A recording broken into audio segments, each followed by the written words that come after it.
오늘 아가서 2장 말씀을 통해서 말씀을 깨닫는 지혜와 응답받는 기도의 은총이 우리가 넘치게 될 줄로 믿습니다. 우리는 어제 아가서를 시작하면서 이 아가서는 노래 중의 노래고 사랑의 노래라고 했습니다. 여러분, 사랑의 노래를 어떻게 읽어야 될까요? 첫 번째는 사랑하는 마음으로 읽어야 되겠죠. 두 번째는 노래로 읽어야 됩니다. 이것은 산문이 아니고요. 이것은 설명문이 아니고 논설문이 아니에요. 그러니까 아가를 읽을 때는 어떻게 읽어야 되는가? 눈을 반쯤 풀어야 돼요. 살짝 눈을 좀 풀고 좀 뭔가 좀 모자란 사람처럼 읽어야 돼요. 그래야 잘 읽혀요. 그리고 이것은 사랑하는 마음으로 부르는 노래다. 그러니까 이것을 너무 딱딱하게 하나하나 논리적으로 풀려고 그러면 잘 안 풀려요. 그런데 사랑하는 마음으로 보면 한 구절 한 구절이 와 닿아요. 바로 남녀의 사랑, 그것을 통해서 하나님과 우리와의 사랑을 보여주고 있는 책이다 그랬습니다. 정말 놀라운 거죠. 솔로몬은 왕이고 술람미 여인은 그냥 길에 어디 가나 볼 수 있는 여인인데, 게다가 솔로몬은 우리가 이스라엘 사람 그럼 떠올리는 얼굴이 있잖아요. 유대인의 얼굴이고, 술람미 여인은 아마도 구스 여인일 것이다. 구스면 이디오피거든요. 흑인일 것이다. 그 중동 남자 얼마나 코도 크고 키도 크고 잘생겼어요. 근데 거기에다가 흑인 여자, 그럼 우리가 볼 때는 굉장히 좀 격이 안 맞아 보여요. 그런데 여러분, 이 비유가 하나님과 우리와의 비유잖아요. 그러니까 중동 남자랑 흑인 여자 정도가 아니라 완전히 말이 안 되는 하나님과 우리와의 비유, 창조주와 피조물의 비유란 말이죠. 그러니까 이것은 말할 수 없는 그 차이인데 그것을 확 좁혀서 남녀의 사랑으로, 동등한 1대1의 사랑으로 만들어서 보여주고 있어요. 그래서 아가서는 이 당시에 굉장히 파격적인 책인 거예요. 이 당시에 고대 근동의 모든 사상은 신은 주인이고 인간은 종이에요. 인간은 신 앞에서 먼지도 아니에요. 이건 그냥 불로 태워 죽여도 아무 말 못하는 존재가 인간이었어요. 그 정도로 신 중심의 세계였어요. 하늘에서 번개만 쳐도 신이 놓여있다고 하고, 비만 안 내려도 이건 신에게 잘 보여야 한다고 말하고 그러던 시대였어요. 그런데 그러한 시대에 아가서는 그렇지 않다. 하나님은 우리를 진정 사랑하는 분이고 우리의 사랑을 받아주는 분이다라고 하는 거죠. 그러니까 이 남녀 간의 사랑으로 하나님과 사람의, 신과 인간의 사랑을 풀어낸다는 것은 정말 차원 높은 최고의 문학이라고 안 할 수가 없고, 이것을 통해서 오늘도 우리는 무엇을 발견해야 되느냐? 하나님의 진한 사랑, 하나님의 거룩한 사랑, 거기다 플러스 알파가 뭐가 있냐면 그 사랑으로 인하여 우리도 서로 사랑하는 존재가 되어야 되는 거죠. 그래서 하나님의 사랑받는 존재임을 깨닫고 그 사랑으로 나도 너를 사랑하는 데까지 가는 게 아가서의 목적인 거예요. 그래서 여러분, 이 아가서는요, 실습이 중요합니다. 실습해야 됩니다. 저도 어제 아가서 1장 말씀을 전하고 나서 아내를 조금 눈을 풀고 바라봤어요. 실습해야 되니까. 사랑하지 않으면 사실 아가서는 전혀 읽을 수도 없고 해석할 수도 없어요.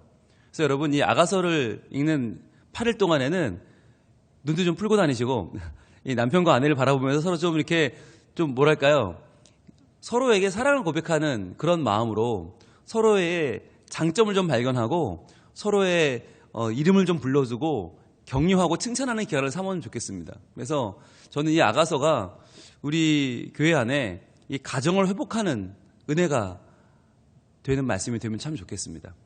자, 시작해 보겠습니다. 2장 1절입니다. 나는 사론의 수선화요 골짜기의 백합화로다. 이렇게 시작을 합니다. 자, 1절은 여자의 대사고요, 2절은 남자의 대사고 3절은 다시 여자의 대사로 옵니다. 어제 말씀드렸죠? 뮤지컬 대본이라고. 이건 그냥 연극 대본도 아니고 뮤지컬이에요. 서로 막 노래를 불러요. 노래 부르는데 남자가 불렀다가 여자가 불렀다가 막 바뀌어요. 그러니까 우리가 볼 때 이게 누가 부르는 건지를 알아야 파악이 되는데, 1절은 여자가 부르고 2절은 남자가 부르고 3절은 다시 여자가 부릅니다. 자, 여자가 뭐라고 처음에 노래를 하냐면 나는 사론의 수선화요 골짜기의 백합화로다 라고 노래를 합니다. 자, 여러분, 이 말이 무슨 말이에요? 나는 샤론의 수선화다, 골짜기의 백합화다. 우리가 이 말을 오해를 합니다.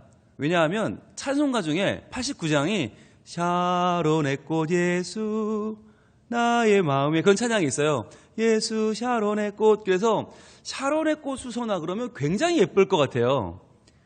그 찬송가가 주는 환상이 있어요. 그런데 실제로 샤론이란 말은 뭐냐면 그냥 평지란 얘기예요. 평야. 평야에는 이 지중해 근방의 평야에는 수선화가 지천으로 펴 있어요.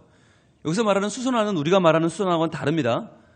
그런데 그 수선화가 이스라엘에는 그냥 꽃이에요. 꽃인데 많이 피어 있어요. 그러니까 샤론의 수선화라는 말은 많은 꽃 중에 하나라는 얘기예요.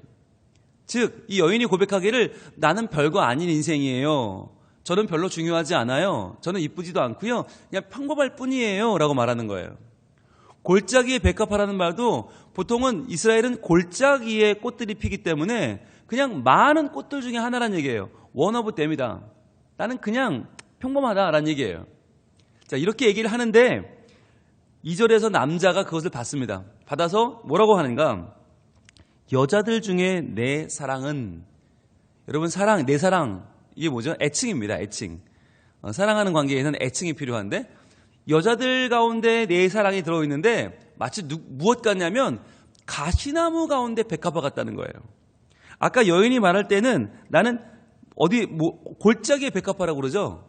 그러니까 흐드러지게 펴있는 백합화 중에 하나, 아무것도 아닌 나, 그냥 그 중에 하나라고 말했는데 남자는 아니라는 거예요. 여자들 가운데 내 아내가 껴있는데, 내 사랑이 껴있는데 보니까 가시나무 가운데 백합화다. 즉 내 사랑을 제외한 모든 여자는 다 가시나무로 보인다는 거예요. 가시나무는 예뻐요, 미워요? 미워요. 게다가요, 가시나무는 막 찔러요. 그러니까 가까이 못 가요. 나는 다른 여자에게는 가까이 가고 싶은 마음이 전혀 없는데 내 사랑은 그 가운데서 백합화처럼 피어 있다는 거예요. 그러니까 당신은 수수하지만 막 화려한 꽃은 아니에요. 수수하지만 백합화는 백합화인데 가시나무 가운데 백합화다. 여러분 그런 찬양이 있었어요. 세상을 보며 사람을 보며 세상을 볼 땐 만족함이 없었네. 그런 찬양이 있었어요. 그 찬양에 후렴구에 그런 가사가 나와요. 가시밭에 백합화 예수 향기 날리니 할렐루야 아멘. 그 찬양이 왜 중요하냐면 가시밭에 백합화, 즉 세상의 모든 것은 다 가시 같아요. 그런데 나는 그 가운데 사랑받는 존재라는 거예요. 율동 기억나세요? 가시밭에 백합화 이렇게 있었어요. 그러니까 가시밭 세상에는 온통 다 이렇게 까실까실한 것밖에 없는데 그중에 나는 사랑받는 백합화예요. 예, 율동 안 해보셨습니까? 이게 왜 중요한가요? 나는 그만큼 사랑받는 존재다. 그러니까 예수님이 보실 때 이 세상의 모든 것이 다 가시떨기 같이 보여도 나는 그 가운데 사랑받는 백합화라는 거예요. 여러분 이게 얼마나 귀한 말입니까? 사랑은 뭐예요? 사랑은 칭찬하는 거예요. 사랑은 예쁘게 봐주는 거예요. 제가 늘 하는 얘기가 있어요. 다음 세대 교육하면서 맨날 하는 얘기가 뭐냐? 이쁘다 이쁘다 하면 이뻐진다 라는 얘기를 늘 합니다. 아이들한테 이쁘다 이쁘다 그러면 애가 이뻐져요. 예, 너 멋있다 멋있다 그러면 애가 멋져집니다. 그런데 우린 뭐라고 그래요? 이상하다 그래요. 뭐 이런 게 나왔냐 뭐 이런 게 나왔냐 그래요. 그럼 이상해지고요. 뭐 이런 게 나왔냐처럼 돼요. 희한하죠? 사람은요 말하는 대로 돼요. 그래서 부부끼리도 말을 곱게 해야 됩니다. 아이고 왼수 그러면 왼수가 됩니다. 아이고 평생 왼수 그러면 평생 왼수가 됩니다. 그러니까 내 사랑 너무너무 귀한 내 사랑, 가시밭에 백합화 같은 내 사랑. 그런데 이게 지금 사람 간의 관계가 아니라 예수님이 우리를 그렇게 사랑해 주신다는 거예요. 하나님이 우리를 볼 때 그렇다는 거예요. 사람끼리도 사람이 별로 안 고와 보이는데 처음에 결혼할 때야 눈에 뭐가 씌워서 결혼을 했지만 결혼하고 나서는 결혼식처럼 그렇게 귀해 보이지 않잖아요. 왜 그럽니까? 익숙해진 거죠. 이미 이제 마음이 놓인 거죠. 이미 내 사람이 됐으니까, 내 남편, 내 아내가 됐으니까 그때부터는 별로 그렇게 막 잘해주고 싶은 마음이 안 생기는 거죠. 그래서 자꾸 눈이 다른 데로 돌아가고 다른 더 신비롭고 더 새롭고 더 다른 사람을 찾아서 막 눈이 열리는 거 아니에요. 그런데 사람도 그럴진데 하나님이, 거룩하신 하나님이 우리를 보면 얼마나 평범해 보이겠어요.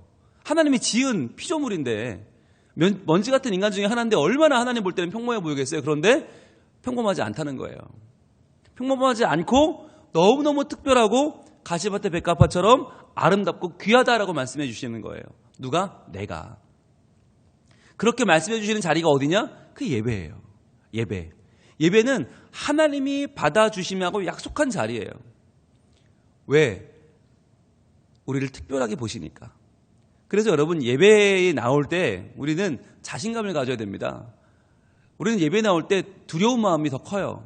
그리고 의무감이 커요. 부담감이 커요. 마치 나는 그냥 사론의 수송화 중에 하나고 골짜기의 백합화 중에 하나입니다. 이런 마음으로 나와요. 그런데 하나님은 아니라는 거예요. 내 사랑은, 여자들 가운데 내 사랑은 가시나무 가운데 백합화 같다. 너는 너무 귀하고 너는 너무 아름답다 라고 말해주시는 거죠. 여러분, 이 사랑받는 사람은요, 표정이 다릅니다. 사랑받는 사람은요, 정말 무엇을 하나 해도 두려움이 없고요, 거리낌이 없고요, 자신감이 넘칩니다. 저는 우리 성민 가족들의 표정을 이렇게 보면 진짜 그거 느껴져요. 아, 사랑받고 있구나. 아, 사랑받고 있구나. 하나님의 사랑을 받는 분들이구나 라는 것이 느껴져요. 특히 여러분이 예배에 나올 때 표정과 예배 마치고 돌아갈 때 표정이 달라요. 너무 좋으세요.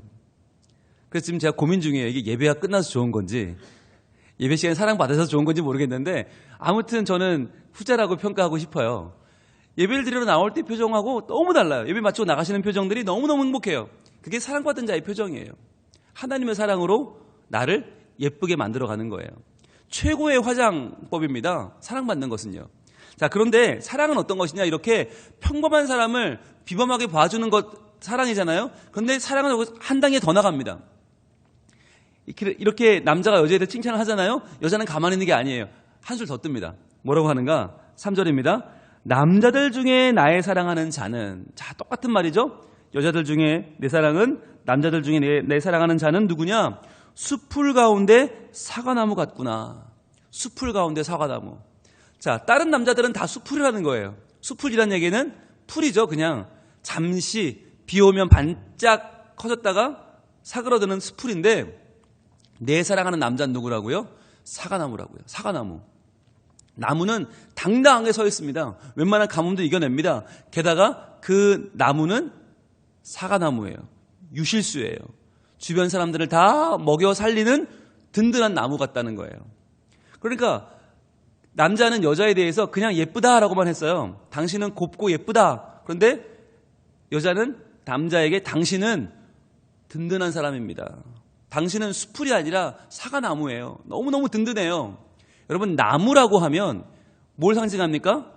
나라를 상징하고 왕을 상징합니다. 나라는 어마어마한 거죠. 왕도 귀한 거죠. 그러니까 나무라는 상징은요, 이게 성경에서 굉장히 귀하죠. 게다가 성경에서 신약으로 가면 나무가 사람이 됩니다. 사람이 어떤 열매를 맺는가, 어떤 삶의 열매를 맺는가로 그 사람을 평가한다고 말하죠. 나무는 굉장한, 이 당시에 아주 고귀한 표현인데, 사과나무인데 그 사과나무 같구나로 끝나는 게 아니라 한술 더 떠서 뭐라고 해요? 내가 그 그늘에 앉아서 심히 기뻐하였고 그 열매는 내 입에 달았도다. 즉, 내 남자에게는 시원한 그늘이 있다. 그리고 열매가 있다는 거예요. 여러분, 팔레스타인에 가시면 이 중동 지방은 굉장히 덥죠. 왜 더울까요? 햇볕은 내리쬐는데 습기는 전혀 없어요. 그러니까 그 햇빛을 몇 초만 맞고 있어도 죽을 것 같아요. 그때 그리워지는 것이 바로 그늘입니다. 그늘 속에만 들어가면 살만해요. 우리나라처럼 습기가 이렇게 있는 게 아니기 때문에 그늘에 들어가면 천국 같아요. 시원하고 에어컨 튼 것 같아요. 너무너무 좋아요. 그래서 내 남자는 그늘이 있고 그 그늘에 들어가면 열매도 내 입에 달다는 거예요. 즉, 남자들은요, 여성들에게 줄 게 많이 있어요. 여성들은요, 오늘 본문에 의하면 이쁘면 돼요. 그러면 할 바를 하는 거예요. 그런데 남자들은 그늘도 줘야 되고 열매도 줘야 되고요. 네. 그러니까 해야 될 게 많아요. 근데 이 말은요, 굳이 의무가 다르다는 말이 아니라 뭐냐면, 아까 말씀드린 것처럼 칭찬에 대한 반응입니다. 칭찬에 대한 반응. 우리는 칭찬할 때 뭐라고 반응하죠? 에이, 뭘. 그래요. 오늘 그 옷 참 이쁜데요? 그 머플러 정말 이쁜데요? 그럼 뭐라고 그러죠? 100%? 이거 싼 거야. 아유, 이거 저기 어디 시장 가서 그냥 샀어. 되게 싼 거야. 아니, 누가 가격을 물어봤어요? 이쁘다고 어울린다고 그랬는데 그러면 아우 감사합니다. 다음부터 또 하고 다닐게요. 이러면 되는데 꼭 뭐라고 그거 좋아 보여요. 이쁘네요. 그러면 이거 별거 아니에요. 이거 싼 거예요. 이게 칭찬을 받을 줄 몰라요. 우리나라 사람들은. 그런데 지금 이 아가서의 사랑하는 여인들은요. 와, 너 되게 이뻐 그랬더니 당신은 더 괜찮아. 더 훌륭해. 당신한테는 그늘도 있고 열매도 있고 훨씬 낫다고 칭찬하는 거예요. 여러분 이렇게 칭찬받으면 이런 남편은 출근해서 어떻게 살까요? 우거지상으로 살까요? 뭐 이런 데를 내가 출근해서 억지로 내가 오늘 목구멍에 포도청이라 근무한다 그럴까요? 아니죠. 얼마나 좋겠어요. 야, 나 같은 사람을 쓰는 직장은 정말 고마운 줄 알아야 돼. 그리고 얼마나 열심히 일하겠습니까? 말 한마디입니다. 말 한마디. 내가 내 아내를 뭐라고 불러주는가? 내 아내는 나를 뭐라고 불러주는가? 그 말이요. 가정에서부터 이쁘게 나와야 그래야 교회에서도 이쁘게 나와요. 그게 중요합니다. 여러분 사람들이 우리가 볼 때는 되게 착하고 아주 멀쩡해 보이는 사람들이 있어요. 왜 그럴까? 그 마음의 동기가 더 중요한 거예요. 사랑을 받아서 잘하는 걸까? 아니면 하라고 막 몰아붙여서 의무감으로 잘하는 걸까? 겉으로 볼 때는 똑같이 잘하는 것 같은데 나중에 결과는 너무너무 달라요. 똑같이 학교 다닐 때 1등 했는데 삶을 보면 졸업한 후에 삶을 보면 너무 다른 거예요. 극과 극이에요. 그러니까 해야 된다고 억지로 몰아붙여서 막 엉덩이 때려가면서 시켜서 1등한 사람은 불행해요. 그런데 사랑을 받고 야, 너 잘한다. 훌륭하다. 야, 너 정말 굉장한 사람 될 거야. 열심히 해보자. 이렇게 말을 듣고 열심히 공부해서 1등한 사람은요. 졸업해도 행복해요. 그러니까 행복은 성적순이 아니다. 그게 중요한 게 아니라 같은 성적을 받아도 다르다는 거죠. 무슨 동기로 그걸 했느냐. 의무감이냐 아니면 사랑받는 자신감이냐 다른 겁니다.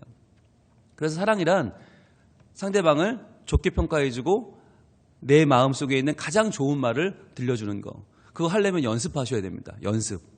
그래서 이게 그냥 말로 쉽게 안 나오거든요. 그러니까 여러분 뭐라고 연습해야 될까요? 일단 남편들은 아내분들의 외모를 칭찬해야 됩니다. 여러분 그것만큼 잘 먹히는 게 없어요. 확실한 게 없어요. 당신의 눈망울은 호수 같고 그죠? 좀 구식이긴 하지만 여전히 먹힙니다. 네, 당신의 피부는 백옥 같고 당신의 목소리는 은쟁반 위에 옥구슬 같고 여러분 연습을 하셔야 됩니다. 연습을 하셔서 뭘 하나를 받았을 때도 고맙다고 표현해 줘야 되고 음식 하나라도 반찬 하나라도 표정 하나라도 사랑하는 마음을 표현하는 게 중요하겠죠. 자, 여러분 이 사랑이 얼마나 큰지 이 사랑은 우리의 관계를 확실하게 다져줍니다. 자, 4절입니다. 그가 나를 인도하여 잔치집에 들어갔으니 그 사랑은 내 위에 깃발이로구나. 여기서 말하는 잔치집은 원어에 보면 포도주의 집입니다. 포도주가 가득한 집. 자, 그런데 포도주가 가득한 집이 어디예요? 포도주가 가득한 집. 가나 혼인잔치 떠올리지 않으세요? 가나 혼인잔치 포도주가 떨어졌죠. 그게 문제가 됐죠. 왜요? 포도주가 가득해야 되는 집인데 포도주가 떨어졌어요. 즉 혼인집이에요. 혼인집. 혼인잔치예요. 근데 혼인잔치에 나를 데려갔어요. 그런데 여러분 혼인잔치에 누군가 남자친구 여자친구 데려간다는 뜻이 뭐예요? 다음은 나란 얘기잖아요. 다음은 나다. 그래 신랑 신부 니들이 결혼하는 거 보니까 좋긴 좋은데 니들보다 우리가 훨씬 더 좋을걸? 이라고 생각하면서 팔짱 끼고 가는 거 아니에요. 곱게 차려입고. 이건 잔치집에 갔다 포도주의 집 혼인잔치에 갔다 하는 건 왜 간 거예요? 자랑하러 간 거죠. 서로를 자랑하는 거죠. 남자친구는 여자친구를 자랑하고 여자친구는 남자친구를 자랑하고 우리도 너희처럼 멋진 커플이 될 거라는 걸 보여주러 간 거죠. 그런데 게다가 들어갔는데 밖에 뭐가 있어요? 그 사랑은 내 위에 깃발이로구나. 마치 깃발처럼 펄럭인다는 거예요. 내가 어느 잔치집에 들어갔는데 거기에 왕의 깃발이 펄럭이는 거죠. 왕의 깃발. 그 왕의 깃발이 내 사랑하는 자의 깃발이라는 거예요. 얼마나 자랑스럽겠습니까? 얼마나 기쁘겠습니까? 여러분 사랑은요 꼭 왕이 아니라도 그것 자체로 깃발입니다. 사랑하는 자의 깃발. 여러분 우리가 어디를 가든지 우리의 머리 위에는 깃발이 펄럭이고 있어요. 바로 우리를 사랑하시는 하나님의 깃발이 말이죠. 그러니까 여러분 어디를 가셔도 여러분 당당하셔야 되고요. 기죽으면 안 되고요. 어디를 가든지 나를 사랑하시는 하나님이 나와 함께 하신다는 것을 기억할 수 있어야 됩니다. 그것이 임마누엘입니다. 임마누엘, 나와 함께 하시는 예수님, 나와 함께 하시는 하나님, 그분은 나를 사랑하셔 라고 하는 마음에 정말 당당함과 기쁨이 우리에게는 있는 것이죠. 자, 얼마나 사랑하는지 5절에 보면 병이 났다고 그럽니다. 너희는 건포도로 내 힘을 돕고 사과로 나를 시원케 하라. 내가 사랑함으로 병이 생겼습니다. 여자 주인공이 지금 자기의 친구들, 이 코러스들에게 말하는 겁니다. 건포도를 가져와라. 사과를 가져와라. 내가 사랑함으로 병이 생겼다. 이 말은 뭐죠? 지금 정말 아프다는 거예요? 정말 건포도와 사과가 필요하다는 거예요? 아닙니다. 자랑하는 겁니다. 자랑하는 거. 내 남자친구가 나를 얼마나 힘들게 하는지 몰라. 나 귀찮아 죽겠어. 난 정말 피곤해 죽겠어. 왜 이렇게 나를 가만히 안 두니? 힘들어. 나 병난 것 같아. 가서 뭐 좀 먹을 것 좀 가져와 봐. 자랑하는 거예요. 여러분, 이 사랑이라는 것은요, 내 사랑하는 존재를 높여주고 칭찬하는 걸로 끝나는 게 아니라요, 다른 사람한테 자랑하게 되어 있어요. 나 너무 좋다고, 너무 행복하다고, 나 요즘 너무 잘 지낸다고 자랑하게 되어 있어요. 여러분, 제가 제일 요즘 많이 하고 다니는 게 뭔지 아세요? 주변에 있는 목사님들 밥을 먹여요. 왜일까요? 저희 성민교회가 너무 좋으니까, 교회가 너무 평안하고 너무 하나 되는 모습이 너무 귀하니까 제가 그냥 자랑을 못하고요, 밥을 사면서 자랑을 합니다. 밥을 먹이며 자랑을 합니다. 우리 교회 이렇게 지금 요즘 너무너무 발전하고 있고 너무 성장하고 있고 너무 사랑받고 있다고. 왜요? 가만히 있을 수가 없는 거예요. 우리 교회 얘기를 누구한테 해야 되는데 그냥 하면 욕먹으니까 밥이라도 사면서 자랑하는 거예요. 여러분, 사랑은 그런 거예요. 여러분, 주변 분들에게 얼마나 예수님 자랑하십니까? 얼마나 하나님 자랑하세요? 얼마나 교회 자랑을 하세요? 이거 자랑해야 돼요. 왜냐하면 자랑할 때 내 사랑이 커져요. 자랑을 할 때 내가 받는 사랑도 커져요. 그러니까 여자분들 3분만 모이면 접시가 깨지잖아요. 주로 깨지는 접시 누구예요? 남편이죠, 남편. 왜 이렇게 남편을 정말, 저도 밥 먹는 자리에서 보면 여자분들이 얼마나 남편들을 씹는지 몰라요. 왜 그래요? 띄워주세요, 좀. 고생하는데. 제가 신방하다가 점심때 좋은데 이렇게 식사하러 가면 전부 여자분이세요. 전부 여자분. 남자는 저 하나예요. 큰 식당에 남자는 저 하나고 다 여자분이에요. 근데 그 여자분들이 다 하는 얘기가 뭐예요? 남편 욕하는 거예요. 좀 이해가 안 돼요, 저는. 예. 그 시간에 그 좋은 데 와서 그 좋은 밥 먹으면서 남편 욕을 하는데 그러지 마시고 좀 사랑해 주세요. 남편들은 딴 거 필요 없어요. 남편들이 뭐 아내한테 돈을 벌어오래요. 뭘 해오래요. 사랑만 해주면 돼요. 사랑해 주세요. 그러면 남편들 열심히 합니다. 네. 여러분 자녀들은 아직까지 돈 안 벌어오는 분들이 많잖아요. 근데 여러분 옆에 있는 남의 자식은 돈을 벌어옵니다. 그러니까 칭찬해 주시면 더 많이 벌어오고요. 더 열심히 벌어옵니다. 자, 그렇게 사랑을 하라는 거예요. 그러면서 사랑하면서 또 뭘 하는가? 그 사랑을 누려야 되는 거죠. 6절, 그가 왼팔로 내 머리를 고이고 오른팔로 나를 안는구나. 자, 양팔을 다 활용해서 나를, 왼팔로 내 머리를 고이고 오른팔로 나를 안아주는 모습을 지금 그대로 보여주고 있습니다. 그의 품에 내가 안겼다는 거죠. 그 품에 내가 안겼다. 그런 가사 있잖아요. 그대 가슴에 얼굴을 묻고 오늘은 울고 싶어라. 왜 얼굴을 묻어요? 왜 울어요?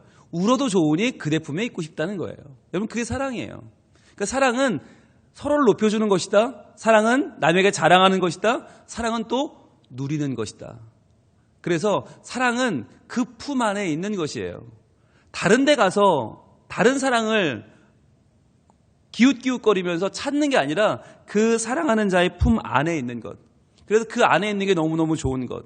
그 안에서 누리는 것이 사랑이에요. 그러니까 오늘도 여러분 하나님 전에 나왔어요. 하나님 전에 나와서 말씀으로 우리가 하나님의 마음을 알고 그 하나님께 기도해요. 여러분, 그 자체는 굉장히 소중한 거예요. 우리가 집에 있어도 난 마음은 하나님 사랑해. 나는 말씀 사모해. 나는 교회 간 거나 다름없어. 그럴 수 있겠죠. 마음은 그럴 수 있겠죠. 그러나 마음이 그런 것과 실제로 와서 앉아있는 건 하늘과 땅 차이예요. 내가 내 아내와 함께 있고 싶은 마음을 갖는 것과 아내와 함께 있는 건 다른 일이에요. 그러니까 지금 너무 바쁘고 너무 일이 많아서 같이 있을 수 없다. 그럴 수는 있겠지만, 그러나 선택할 수 있다면 같이 있어야 되는 거죠. 어떻게든 같이 있으려고 노력해야 되는 거죠. 그게 부부 간의 사랑도 마찬가지고 하나님과의 사랑도 마찬가지예요.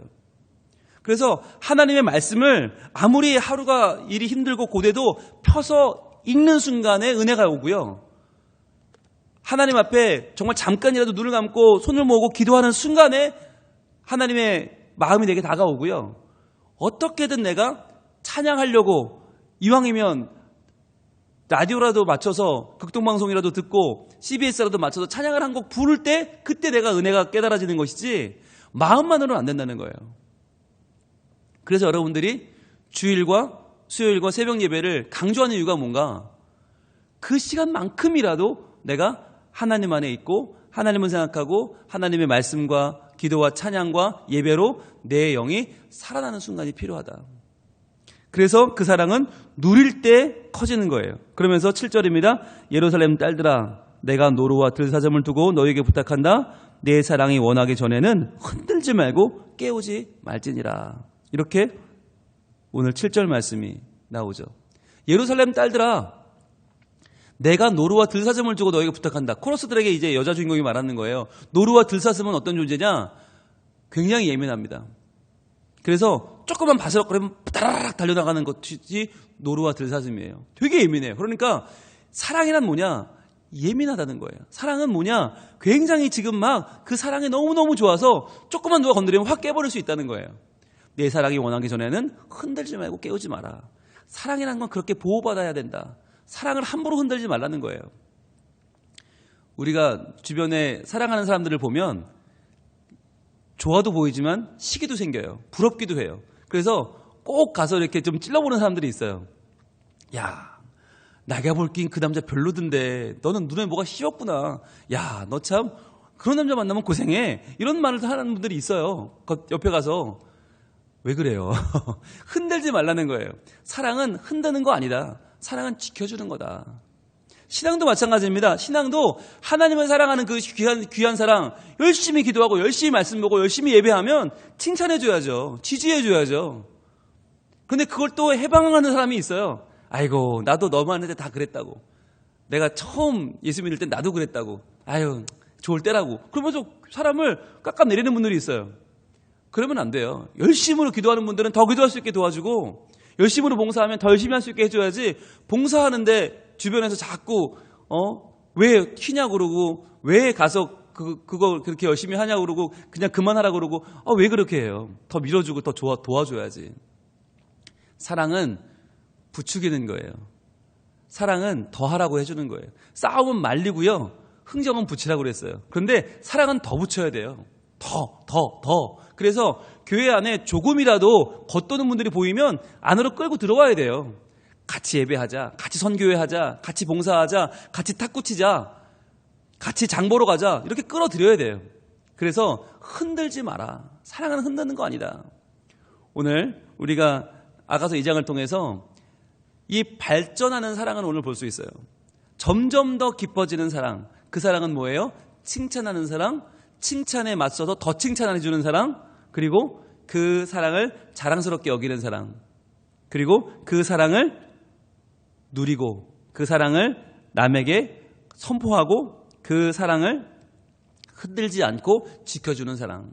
이러한 사랑이 남녀 간에도 필요하고 하나님과 우리 사이에도 필요하다. 즉 사랑은 머리로 하는 게 아니라 행동으로 하는 거다. 사랑은 동사다. 오늘 이 귀한 한날을 살아가시면서 여러분 정말 내가 하나님을 사랑한다면 움직여야 됩니다. 내가 내 아내와 남편을 사랑한다면 움직여야 됩니다. 내 자녀를 사랑한다면 움직여야 되고요. 내 부모님을 사랑한다면 움직여야 됩니다. 오늘 하루 저는 똑같이 않기를 원합니다.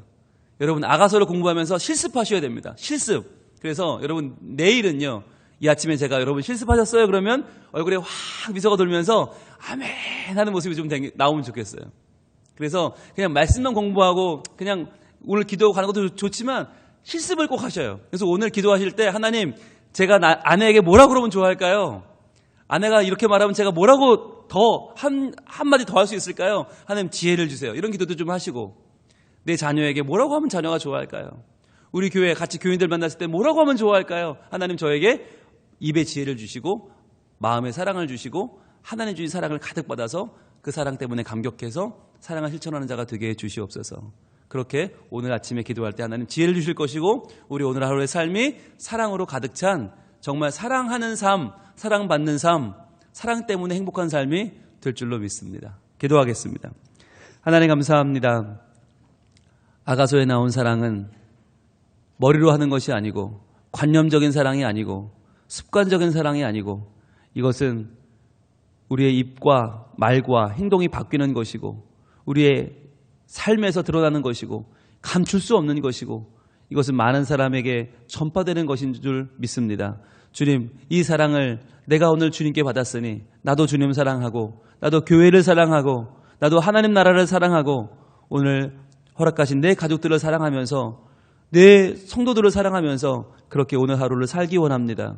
실천하는 사랑이 되게 하시고 내어주는 사랑이 되게 하시고 아끼지 않는 사랑이 되게 하시고 그래서 다른 것을 남길 것이 아니라 사랑을 남기는 저희들이 되게 해 주시옵소서. 더욱 사랑하게 하시고 그 사랑 가운데 함께 계신 우리 주님께서 우리 모두를 오늘도 복된 자리로 인도해 가시는 행복한 하루가 되게 하여 주시옵소서. 주님, 이제 대입 수능 시험 하루밖에 남지 않았습니다.